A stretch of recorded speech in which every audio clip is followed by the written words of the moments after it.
Elaborate on mouthpiece. Develop a mouthpiece. Where do I start? It's the magic that makes it all happen. I think that when people think of a mouthpiece, right, the only thing you really need to think of is a man who's effective with his words. You know how people always say, oh, it's not what you say, it's how you say it. A nigga with a mouthpiece, what he's saying is influential. He knows how to. Some people call it the gift of gab. Have you ever heard of that? Some people call it the gift of gab. You could look at an expert salesman. You could look at somebody like the Wolf of Wall Street, like how he said he used to break down on phone calls. That's a mouthpiece. A mouthpiece it ain't just got about like, oh, I approached her and I got her number and I fucking whatever. Bro, a mouthpiece can close a business deal. A mouthpiece can fucking I can't even describe it, but it's just being very intentional about how you use your words. You're very good with your words. So you got a mouthpiece compared to somebody who doesn't. Give both of us 5 minutes with the same woman.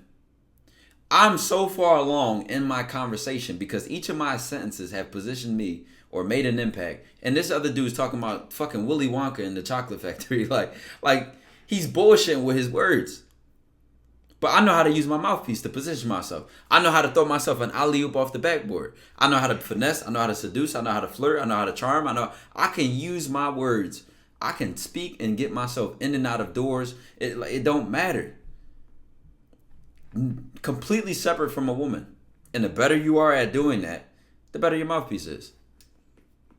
And if you're thinking about developing that, right now that we just described that, I'm going to be honest. I'm not even going to lie to y'all. The ways I really developed my mouthpiece is just out of pure determination. And what do I mean by that? My mouthpiece what really came in clutch when I was getting myself into universities and my grades in high school really wasn't that tough. And I leveraged how I approached these college fairs, how I talked to them, letting them know like, hey, listen, I know my first 2 years wasn't good, but here's my, my last 2 years, here's the classes I'm taking. Took this SAT prep course. I got this other SAT score. This is all my mouthpiece. I'm saying all this to build my case, making a relationship with this person, to which then I ended up building that relationship. They gave me a connection, and I ended up getting a full ride from it. Example of a mouthpiece. Determination. This is more on the toxic side of things, but guess what? At the end of the day, it has helped me develop my mouthpiece. Like I tell y'all, certain things that I've gotten caught up with other women, let's not even get into it. But having to come back from being down 30 and finesse it and clutch it without begging is what made my mouthpiece have to be sharp. Because I was too prideful, so I didn't want to beg. I didn't want to fucking be on some desperate shit, but to be intentional with what I was saying. So everyone, I'm telling you, the more you start making your sentences matter, the better your mouthpiece is gonna get. It's just about like putting yourself in situations where you gotta work. You gotta work on that shit, bro. Positioning, being determined to get what you want, and using your words to get you there. So practice networking with persuasion. Fine, if that's what understand makes sense to you, then go with that. I think that's actually a simple way to put it. So you're basically saying you should stop wasting time, show them who you are, and have an attention while talking. When I gave you an example with that college fair and how it helped me get a full ride, not only just me, but 3 of my other friends, and then 2 more after that, right? All full rides, and some of us to different universities, right? I set the example because I would go in there to this desk, right? Just imagine this. It's a college fair. Have you ever, and y'all know what a college fair is, right? There's different, it could be a state college fair, it could be an HBCU college fair, and then it'll be like a list of 10 to 20 universities. And they'll all have these booths. They'll all have these booths, right?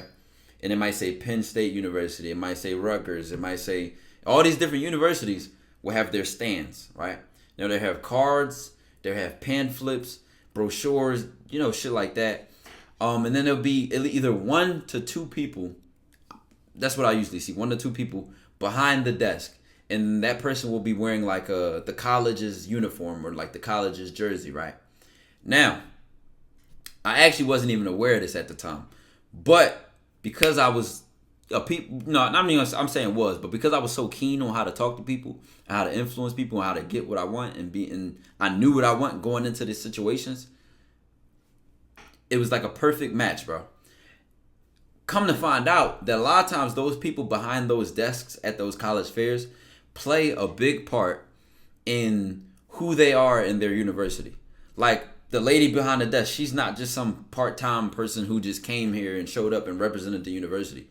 Dog, she might be like the co-admissions director or the fucking recruitment officer or some shit. Like she has a position, right? A position of power or influence.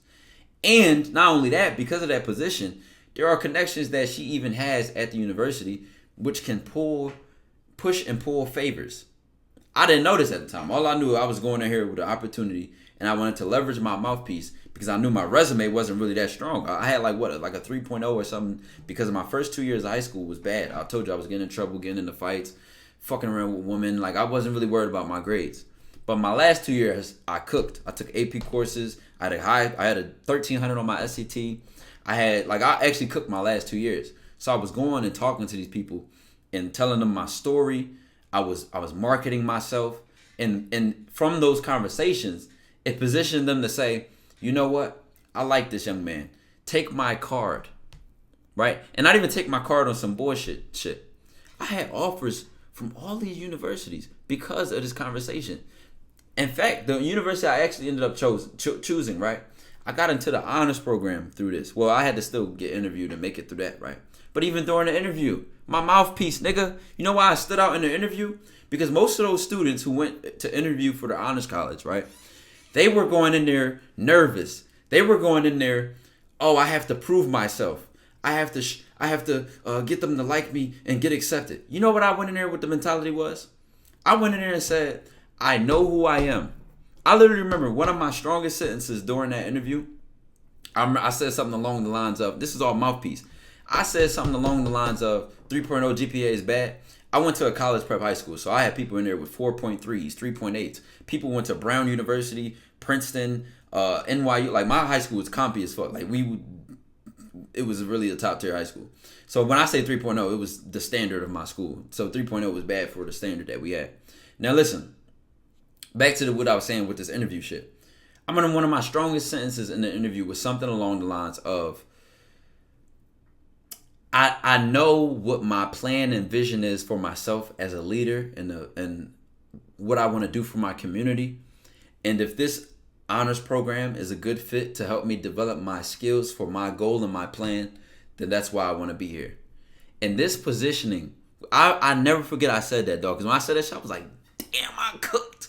Dog, you should have seen their face after I said this. And I ended up getting accepted immediately. I got that phone call that weekend. People had to wait months for their decision. I got that phone call that weekend. Now listen. So after right, we had that conversation, right? Or after I said that in that conversation, the point was I leveraged my mouthpiece to sit here and show them I know who I am. I know my value. I have a sense of self-worth. My vision is very clear. And I'm letting you know your position to me. I'm not sitting up here begging, trying to prove myself to you. Please accept me so you can turn me into somebody I'm not. I said, no, I know who I am, and we're either going to benefit each other, and you're going to benefit me in this way. You know what kind of audacity you gotta have to say some shit like that? You know how well you got to know yourself to say some shit like that? And to stand on it? And guess the fuck what? It only played to my advantage because they knew when they could recognize a motherfucker who handles shit and gets shit done and is a leader and actually is influential. And it all came from my knowledge of myself and my determination. I'm trying to tell you, now chat, did I give y'all some examples of mouthpiece? Because I want to get more specific when I talk about shit. I don't want to just be like, oh, have this and do this and blah, blah, blah. I can get specific because I live everything I fucking talk about. So I don't have to sit here and talk about it like it's like I read it in a fucking book or it's some make-believe shit. Nigga, I live what I talk about on all levels, on any level. And I don't even have to use mouthpiece with women because it's the same thing. You could actually go back and look at the fucking edit I just had with the Destiny Wife situation. And with all due respect, actually let me reserve that comment. But look at the conversation. Look at the difference between, especially if you went to watch how the other contestants talked to her and how I talked to her. Mouthpiece. I'm a man of many passions and many interests, so I have a heart. What? Every sentence I'm using, nigga, it's painting a picture. Even from the first, I said, you know what? I'm gonna get straight to it. I heard you say this. Why do you think you're too much? And okay, so really what you think is blah, blah, blah. And then I commented on every sentence count. Nigga, you want to have, I'm trying to tell y'all, bro, y'all get too much shit for free, man. And let the Patreon niggas tell it. This is a whole different ballgame on there, bro. You was not trying to be there. They were strictly Yeah. You see, I tell y'all, it's like, a lot of times y'all can tell when I really don't want the woman. I mean, Sneeko texted me, was like, yo, come. I didn't even know who she was. I knew Destiny had a wife. I knew he had an open relationship, but I didn't know it was her. I don't know her from a can of paint. I kind of just went on there and just did it because it's nothing to me to run my game. But it was the perfect opportunity. It was the perfect opportunity to give y'all something free, to give y'all something to review, something to look back on. Listen, this is what I'm saying. I'm always looking for an opportunity to stamp my mark, nigga. Examples of people with great mouthpieces to study. Go the fuck outside, loser. God damn. Did I not just give you the keys?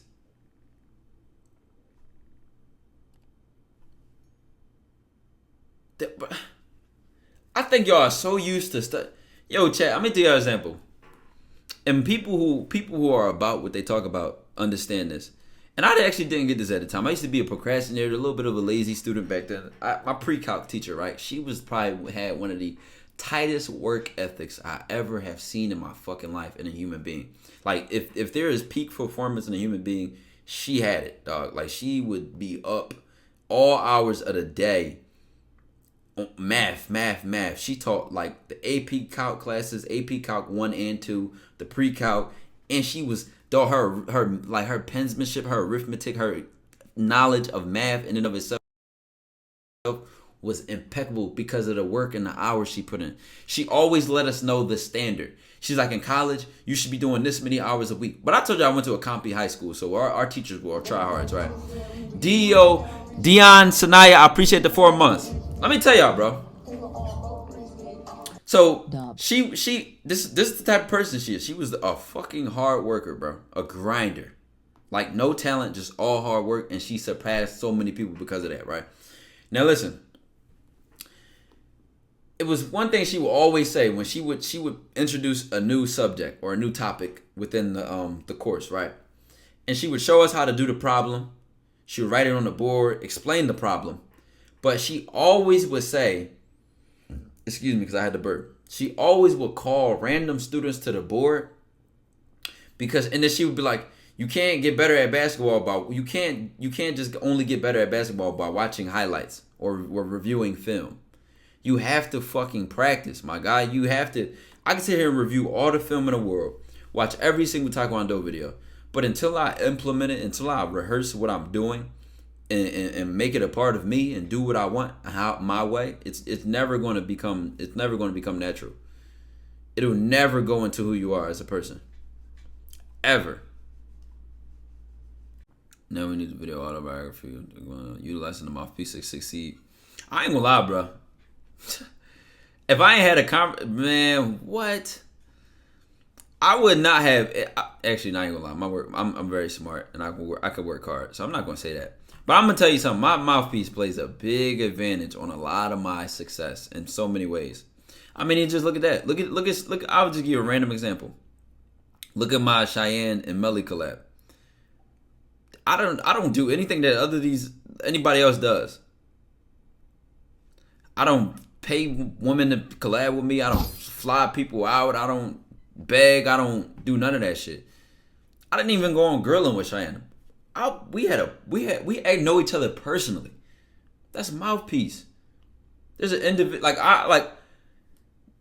bro. I'm trying to tell y'all, brother. If I would get into the details of how my Mouthpiece serves me so many advantages in life, it wouldn't even be funny. Y'all wouldn't even fucking know. Like, dog. Oh my God.